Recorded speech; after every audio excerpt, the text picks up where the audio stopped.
Hi Aries, this is Joe. Welcome po sa ating channel at ito inyong Daily Gabay Tarot Reading. Kung naka-resonate kayo, comment down.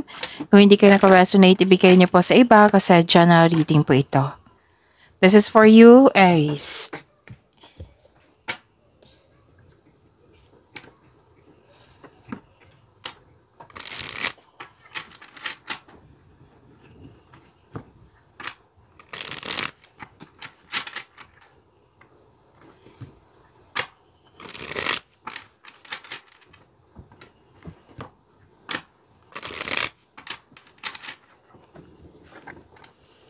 Para po ito sa inyo, Aries.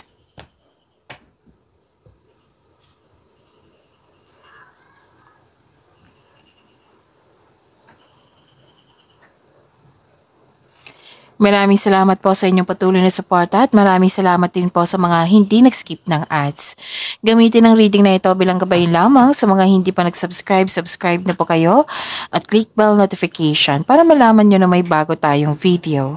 Para sa mga gustong magpa-reading, comment po kayo ng personal reading. Again, comment kayo ng personal reading and check my reply sa comment section.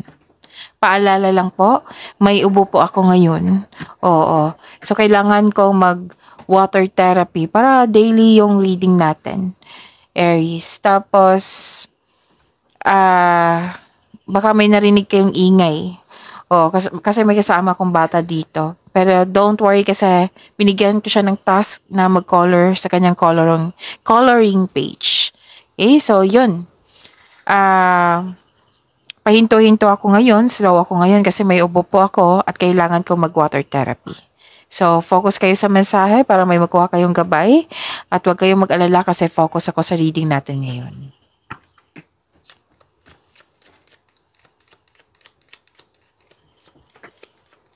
Mga ganap pa para kay Aries. I need 3 cards po.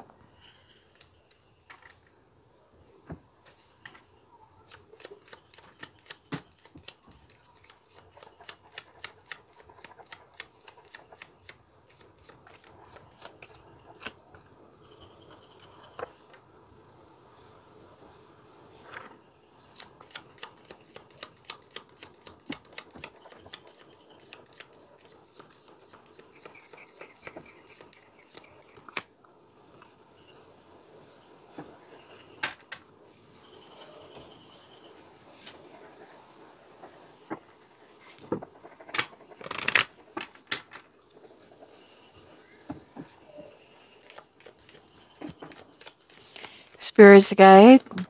Message siya pa para kay Aries. I need 2 cards po.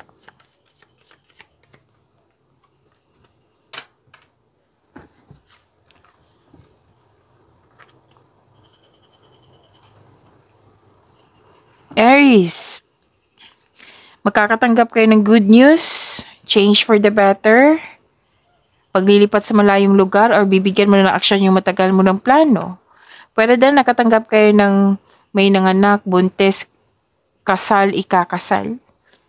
Mag-ingat kayo kasi may nakita ko dito mahilig magmanipula. Oo. So, malapit to sa'yo. So, mag-ingat kayo sa kanya. May gusto siyang kunin. So, ano yung kunin niya, Miss Jav? Itanong niyo po sa inyong intuition kasi, di ba? Marami kayo. Oo. So, itanong niyo po sa intuition para siguradong sigurado. Usually, ang kukunin niya, pwedeng aagawin niya yung tao, aagawin niya yung opportunities, ideas, or gamit. Pwede din kayo ang nag-observe sa isang tao. May biglaang pagbabago ha. 2 card po nagsabi dito na may pagbabago. May gusto nyo magkaroon ng, may isolation dito eh. Gusto nyo mapag-isa para makapag-isip, para makapagpahinga, magpagaling. May separation din ako nakikita dito. Pwedeng umalis, umuwi, tumiwalag. Separation of responsibilities, end of contract, closure, tumiwalag. Separation of responsibilities. Pwedeng literal na separation. May concern kayo sa isang tao na mahirap kausap.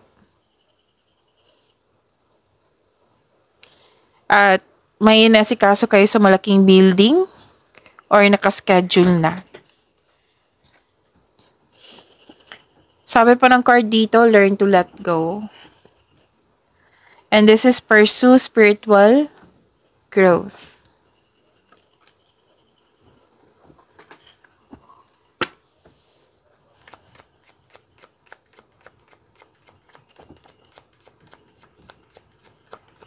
Spirit's guide, energy po ni Aries.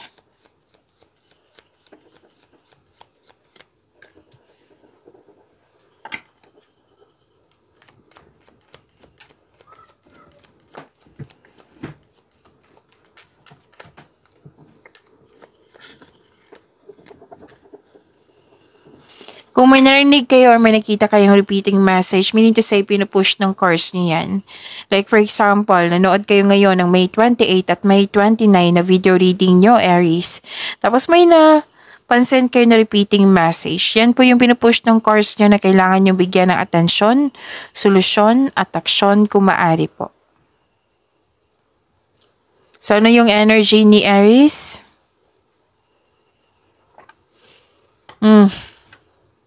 Lumabas nga yung mahilig magmanipula, andito po siya.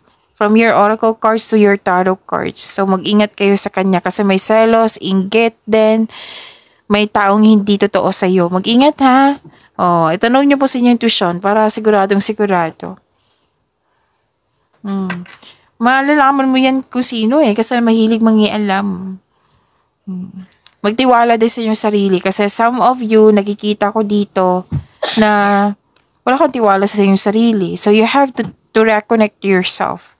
Listen to your intuition and redirect your energies.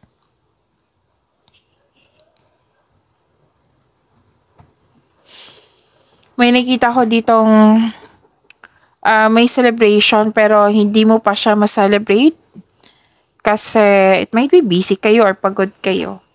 So kung pagod kayo, kailangan nyong magpahinga. Tapos sa pagbalik nyo, celebrate nyo po. Mag-give acknowledgement kayo. I-acknowledge nyo po yung bigay ni God sa inyo na isang malaking success. Oo. Okay? Kahit in some small way, like for example, i-treat nyo yung Jollibee yung sarili nyo kasi you deserve your success Okay?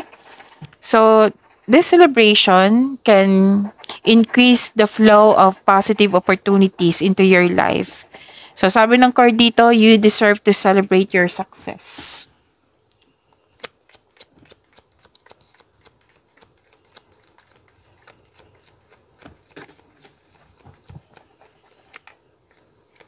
Career and money po.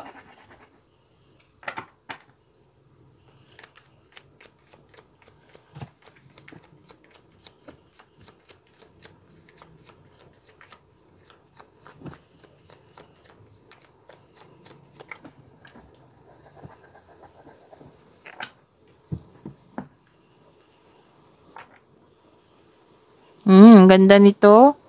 So, career and money nyo po, Aries, wealth and generosity. Tagumpay ito Oo, claim nyo po itong tagumpay na ito. Ang pagtaas ng tagumpay sa kaperahan at katatagan ay nasa iyong kamay na. Maghahawak mo na. May parating na kasosyo or may magbibigay ng puhunan sa iyo upang tulungan ka na makamit mo yung layunin mo sa buhay. For example, nahirapan kayo ngayon sa inyong career and money. May nagbigay ng tulong para maabot mo yung layunin mo sa buhay. Financial stability, nakikita ko dito. Some of you nasa posisyon, boss or business negosyante, mahusay kayo sa buhay, maaring makatulong sa financial na bagay. Mahilig kayo magbigay ng tulong, lalo na sa pera. So, pwede din may leadership role. Okay, ang ganda. So, claim nyo po,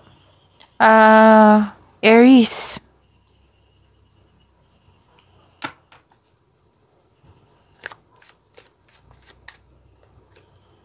Ang ganda naman. May opportunity din dito. Your finances are improving also. And you're becoming more confident sa mga ginagawa mo ngayon. This is good. May good news din na nag-clarify siya dito sa inyong oracle cards. May gusto din maghingi ng sorry sa iyo. So, what's the message for you? Sa career and money niyo po. Okay, ang ganda. Guardian Angel. Some higher power protects you from difficulties and misfortunes. Trust your guardian angels. Ang ganda. So, claim niyo ha. Ganda ng reading niyo po.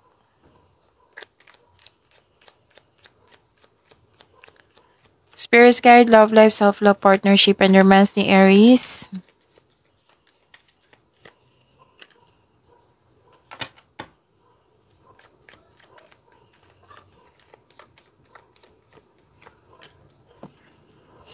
May hindi nagkasundo dito.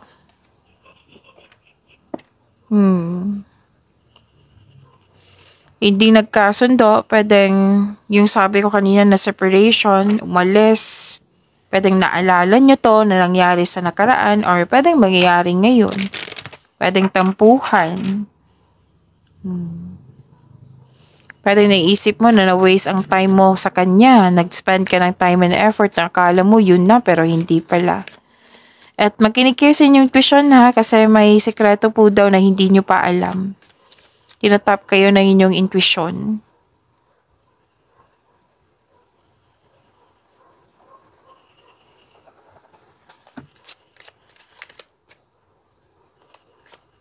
The end of the day, you're moving forward. You're embarking on a healing journey. Nag-decide ka mag-move on. Kahit single ka man, may relasyon sa buhay mag-asawa, nag-decide kayong mag-move on. Ang may relasyon dito, ay ilan sa inyo, posible na nagpasya kayong mag-live-in or maglipat bahay para magbuo ng pamilya. So, ano po yung message po sa love life ni Aries? Dreams. Look to your dreams. They hold all the answers you seek. So, sagot sa inyong mga katanungan, solusyon sa inyong problema. Look to your dreams. Pag-imanin niyo po yung blessings sa binigay sa inyo. See you tomorrow. Maraming salamat po.